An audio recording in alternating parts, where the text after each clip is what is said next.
Hello everyone, my name is Sandeep. In this particular demo, we're going to talk about the Snowflake integration with the REST catalog, right? Nowadays, as you all know, Iceberg is getting a lot popular and a lot of platforms, a lot of products are building support for Iceberg. So we would kind of try to go into details, why that. And also we would try to look into the integration of Snowflake with the REST catalog. So first of all, what is Iceberg, right? So Iceberg is an open table format that's getting very, very popular nowadays. And that's for big data, huge analytics, right? It provides a lot of features like schema evolution, hidden partitioning, time travel, asset compliant, things like that, right? And I think the one of the biggest advantage of Iceberg is interoperability. So you write your data once and you can read it from any engine that supports Iceberg right now, including Flink, Presto, Trino, Snowflake, things like that, right? So it was originally developed by Netflix before it was given to Apache, and now it's an open source. Okay, so in this particular demo, I'm gonna walk you through some of the uniform tables that I'm creating in Databricks. So we would see how the Iceberg metadata is being generated, number one. And then we're going to try to read these Iceberg tables from Snowflake via the REST catalog. Okay, that's the whole um, main objective of this particular demo. Okay, so without any further ado, actually, let's talk about the catalog as well, right? So in general, what is a catalog? So catalog is metadata about your data, right? That stores information about your database, about your schema, about your tables, things like that, right? So whenever you do like create table or update table or drop table, right? Somewhere in somewhere it needs to maintain all of that, right? And that's nothing but your catalog. Some catalog have three-level namespace. Basically, your database name, your schema name, and your table name. Snowflake supports three-level namespace. Databricks Unity catalog supports three-level namespace. And then some have two-level namespace, like your Hive catalog, right? Or Hive Metastore. Also, Glue catalog, right? Those are perfect examples of two-level namespace. They just have your schema name, and then they have your tables. That's all. Okay. Now, in this particular demo, we're going to look into what is Iceberg REST catalog. Okay. So, as I said before, Apache Iceberg, right? It comes with that Apache REST catalog as well. That's nothing but a centralized server, and you can interact with that with the REST APIs, right? For all the metadata related requests. So Databricks have built-in support for all its uniform table. It can write to that Iceberg catalog, REST catalog, and then we would try to use it now from Snowflake to read the data from. So without any further delay, let's start creating some of the tables in uniform format. Okay, so I'm into my Databricks account here, and as you would notice, these are the couple of properties you would need to create a table in uniform form, which is enable the Iceberg compat true, and then the universal format enable formats is equal to Iceberg. Okay, so let me start creating these tables. Again, this demo is not about data model. This demo is not about tables. This demo is not about volume and all. It's just about the REST catalog integration. So I'm just creating very four basic tables. One is the orders, another is the customer, product, and then the order item. Okay.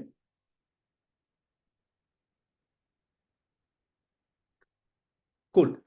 So all the four tables have been created. So if I have to go back to the catalog here, I have a catalog called Frost. Within that, I have a schema called Commerce, and you can see all these tables have been created. So if I had to go into order items, you would see the details. You can see these two properties right here. Okay. And then this one, the enable Iceberg compatibility equal to true. All right. Now, if I go to the Postman here, and I'm trying to interact with the REST catalog just to see, how I can retrieve that metadata. So what I'm doing here is I'm simply going to my Databricks endpoint here. Let me increase the font a little bit. There you go. Probably it's better and easier to see. So now I'm saying, okay, hey, this is my Databricks workspace name, API 2.1, Unity catalog / iceberg, V1, and this is my catalog name here, Frost. Namespace name is commerce, and then my table name is order item. Let's send a GET request here. Voila, so I get some data. I got 200, okay. And if you look into, this is what it tells me. Hey, this is my metadata location, this is my schema right here, things like that, okay. Now let's go back here. Let's try to put some data into these 4 tables that we created. So here in my first table, customer, I'm simply creating 5 records. As I said before, it's not about volume, it's just about testing the catalog integration. Here, I'm creating 10 records in my product. And I'm just generating some orders here. And then in this one, I'm creating some order items, okay? Basically 6 records. So at this point now, each and every table has some data, all right? So if I go back to the Postman, if I again send this GET request, and you can see I got the response back. This is my metadata location, this is the schema, and if you would look into, this is the snapshot here, right? So now it has created a snapshot. This is the snapshot ID, timestamp, things like that, okay? All right. Now let me show you by going to the S3 bucket as well. That's what I'm using here for all this data. Now, if I go back to my bucket here and I go to the bucket Unity catalog here, Unity storage schemas, if I refresh it, tables. So you can see under the tables, all these 4 tables have been created. And if I go back or go into any of these, you can see this is my Parquet file here, right? So this is my data just sitting on S3. And then if I go back to the metadata folder here, you will see all these metadata files that's been generated. So there's a Avro, there's a Avro list, and then of course, all this is maintained within this metadata files here. Okay, so far, so we have seen how uniform is working, how this Iceberg metadata is generated. I'm able to even query that from the REST APIs from the REST catalog here. All right. Now let's go to Snowflake. All right. So here's my Snowflake account. I've created a database called Frost and I have a schema called Commerce. Okay. Now from the Snowflake perspective, in order to read all the data that's sitting in my S3 bucket, I would need 3 things. One is called external volume. Second is catalog integration. And third is the actual Iceberg table. Okay. So what is external volume? It's a name object within Snowflake. Think about it as a handshake between your cloud storage and Snowflake.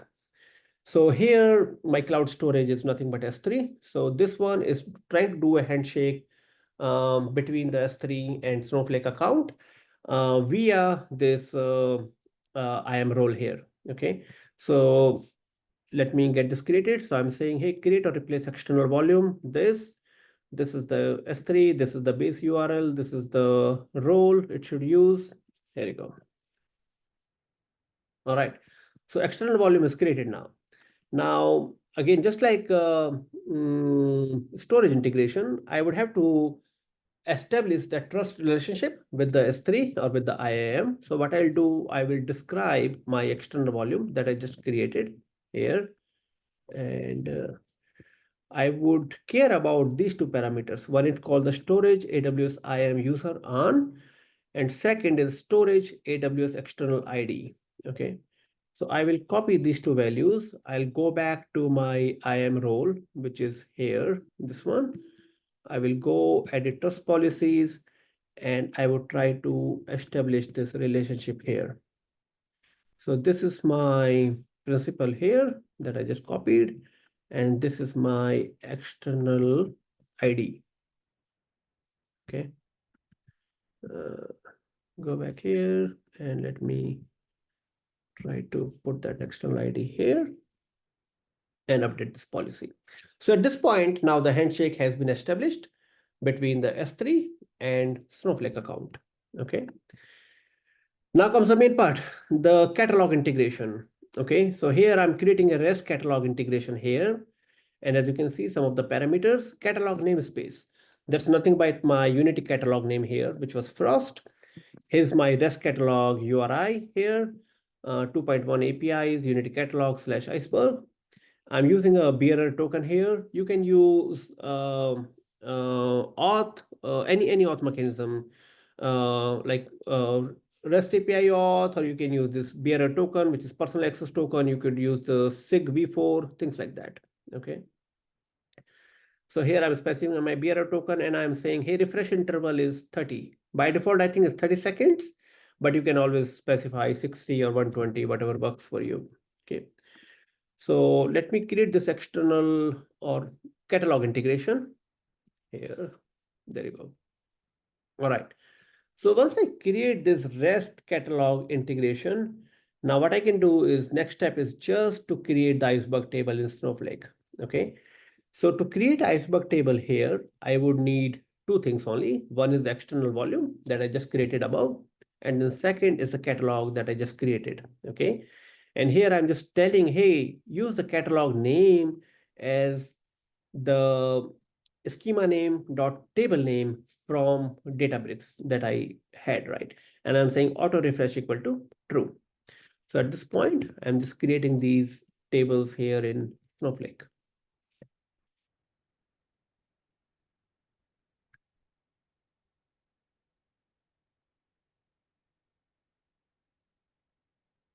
Boom.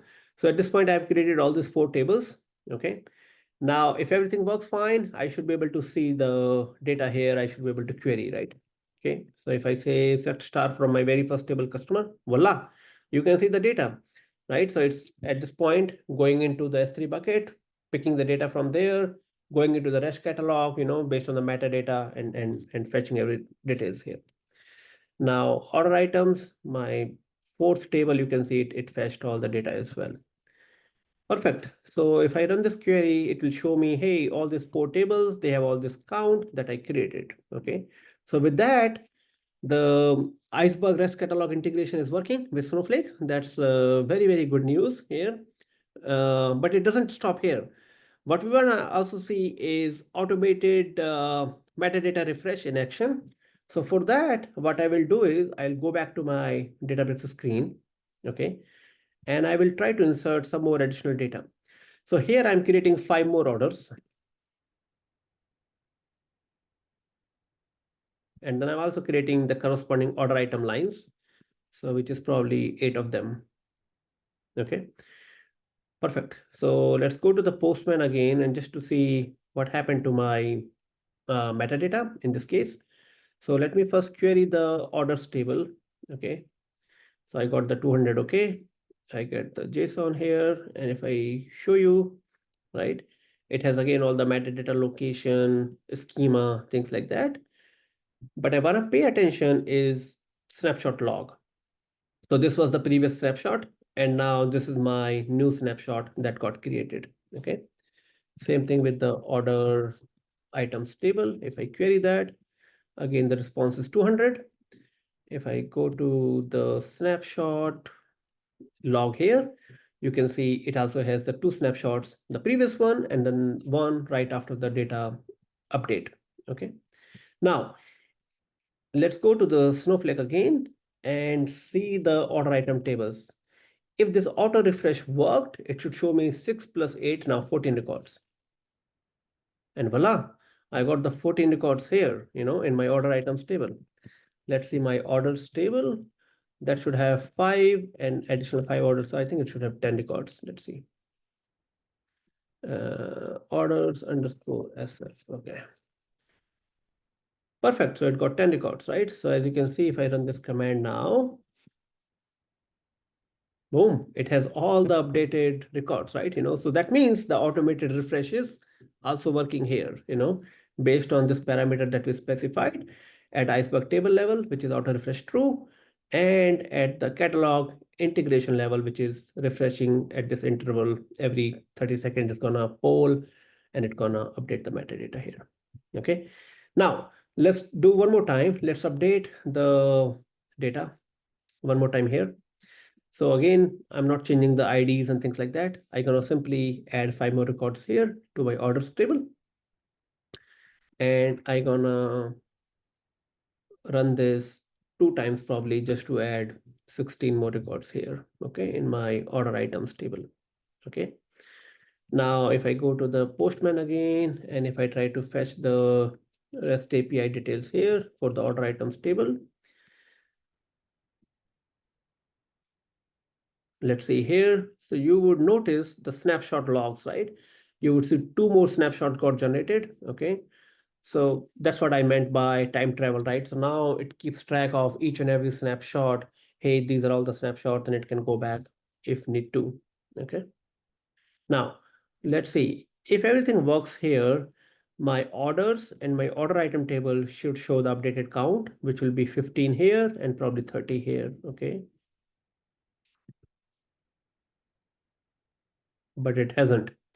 So that means it hasn't refreshed yet, even though it's more than 30 seconds. It should have been updated by now. So one thing that I do here is I look into the system table called auto refresh status just to see what it's showing for order item. And you can look into this couple of parameters here, current snapshot ID, and then the last snapshot time, and then execution state, which is running here. You can see running, right? Now, let me increase the font as well, sorry. So now let's go to the Postman here again. So it's showing me the current snapshot ID is ending in 3671, right? So 3671, which is this one, right? So that means it hasn't really fetched these 2 snapshot IDs yet, though it should have, because I have turned on the auto refresh equal to true. Okay. Now let's try to refresh the count one more time to see if there's a delay. Nope. The counts are still, the 10 and 14. So it hasn't updated yet. So that means there's some wonkiness into the auto refresh still, and understandably, because I think that's still in public preview here. So what I do in this case is I will try to recreate my table, both of them, order and order item. And once I do that, I think now it would show me the all the records here. So you can see it has shown me all the 30 records here. Oops, here. So you can see 30 rows here. And if I run this query right here, you can see my table have 15 and 30 records. And now if I run this command here, you will see the current snapshot ID is ending in 0970. That matches with the latest snapshot ID here, 0970. Okay.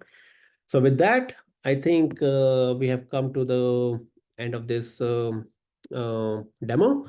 So what we have learned the Iceberg REST integration, REST catalog integration with the Snowflake. That really, really works well. But then we have seen some wonkiness into the auto refresh because the metadata is still, sometimes it gets updated, sometimes it doesn't, right? It's a little bit wonky here. So hopefully it should get better, as this feature gets GA. But right now, I have seen sometime it works and sometime it doesn't. With that, let's wrap up. Thank you everybody for your time.